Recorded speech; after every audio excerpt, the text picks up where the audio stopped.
पूरे देश में पहलगाम को लेकर विरोध हो रहा है, प्रदर्शन हो रहा है, तो इधर उद्धव ठाकरे की पार्टी ने भी यही सोचा कि हम भी प्रदर्शन कर लेंगे और लगे हाथ है इस मामले पर, इस मुद्दे पर हम भी जनता के बीच चले जाएंगे। लेकिन यहाँ पर भी उद्धव ठाकरे का दांव टाई टाई फिस हो गया, क्योंकि उद्धव ठाकरे और उनकी पार्टी के नेता चाहते तो कुछ और थे, लेकिन हो कुछ और गया। पुणे में बड़ा प्रोग्राम रखा गया था, मार्च रखा गया, विरोध का कार्यक्रम रखा गया था, लेकिन नेता और कार्यकर्ता ही नहीं पहुंचे। यहाँ तक कि उद्धव ठाकरे गुट के बड़े नेताओं के लिए मुंह छिपाना तक मुश्किल हो गया। तो दिखाते हैं, आपको बताते हैं कि उद्धव ठाकरे गुट की हैसियत कैसे जमीन पर नजर आ गई। पुणे में मार्च तो बुलाया और क्या हुआ वहां पर दिखाते हैं, आपको सब कुछ बताते हैं। आप भी वीडियो को शेयर करें, कमेंट करके अपनी राय जरूर दें।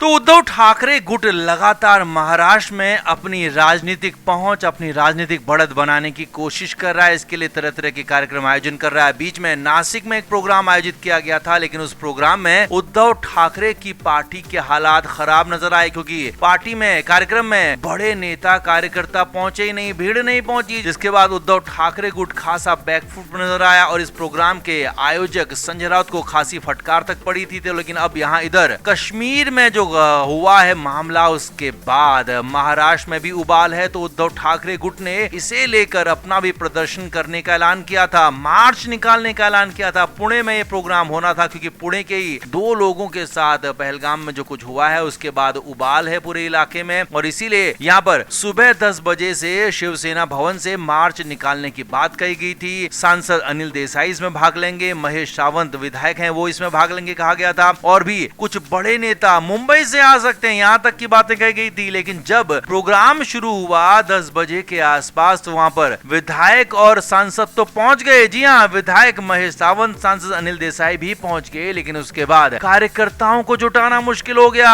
कार्यकर्ता जो झंडा बैनर पकड़ने वाले थे उनको यहाँ पर लाना, पकड़ना, जुटाना मुश्किल हो गया। हालात ये थे कि मुंबई से भी जो कुछ नेता आने वाले थे वो भी पहले जानकारी लेकर ही वहाँ पहुंचने की तैयारी में थे, क्योंकि अगर भीड़ नहीं होगी तो मुंबई के नेता यहाँ आकर क्या करेंगे, क्योंकि ये बेइज्जती अलग होती। इसीलिए मुंबई से जो नेता आने वाले थे या जो आ भी रहे थे या आ भी चुके थे, वो अपने होटलों में थे, तो वो भी बाहर नहीं निकले, क्योंकि उन्हें भी पता चल गया कि जब भीड़ नहीं है तो ऐसे प्रोग्राम में जाकर अपनी भद्द कौन पिटाएगा, अपनी बेइज्जती कौन कराएगा। लिहाजा वो लोग भी नहीं पहुंचे। हालात ये हो गए कि आनन फानन में अपने अपने घरों की महिलाओं को, नेताओं को, कार्यकर्ताओं को बुलाना पड़ गया। जी हाँ, जो कुछ लोग नेता और कार्यकर्ता वहाँ पर मौजूद थे उन्होंने अपने घरों की बहन बेटियों को बुलाया, अपने घरों से महिलाओं को बुलाया और कुछ लोगों को बुलाया। कुछ वहाँ पर यहाँ तक खबरें हैं कि कुछ भाड़े के लोगों को भी बुलाया गया, ताकि विरोध किया जा सके, प्रदर्शन किया जा सके। हालांकि प्रदर्शन तो किया गया, मार्च निकाला गया पुणे में, लेकिन जिस तरह के मार्च के आयोजन की उम्मीद की जा रही थी, जिस तरह के मार्च के होने की उम्मीद की जा रही थी, वैसा बिल्कुल भी नहीं हुआ। महाराष्ट्र में उद्धव ठाकरे की पार्टी के हालात जो नजर आए उसके बाद बेहद मुश्किलें दिखी, क्योंकि पब्लिक उनकी तरफ आने को तैयार नहीं है। पब्लिक तो बहुत दूर की बात है, उनके कार्यकर्ता, खुद उनके नेता भी उनके साथ नहीं आ रहे हैं, उनके नेता और कार्यकर्ता भी उनके प्रोग्राम से दूरी बना रहे हैं। और ये सब कुछ एक बार फिर नजर आ गया नासिक के बाद। पुणे में जो दिखा है वो हैरान करने वाला है, उद्धव ठाकरे के लिए आंखें खोलने वाला है, और यहाँ तक कि उद्धव ठाकरे गुट के लिए, खुद उद्धव ठाकरे के लिए मुंह छुपाना तक मुश्किल हो सकता है, क्योंकि एक छोटे से प्रोग्राम में, एक छोटे से शहर में मार्च के लिए जब लोग जुटाना, कार्यकर्ता जुटाना मुश्किल हो गया, तो बड़े कार्यक्रमों के लिए, बड़े प्रोग्राम्स के लिए क्या हालात होंगे अंदाजा लगाया जा सकता है। तो उद्धव ठाकरे का प्लान यहाँ पर भी फिस हो गया, टाइम फिस हो गया, और जो प्रोग्राम में कार्यकर्ता नहीं पहुंचे, नेता नहीं पहुंचे, उन्हें एक्शन लिया जा सकता है, उन पर कार्रवाई की जा सकती है, ऐसी बातें कही जा रही हैं। लेकिन उद्धव ठाकरे की पार्टी में अब नेता और कार्यकर्ता बचे ही कितने हैं जिन पर एक्शन लिया जाएगा, ये भी बड़ा सवाल है। तो आप इस पर क्या कहेंगे, आप भी कमेंट करके जरूर बताएं, वीडियो को शेयर भी करें।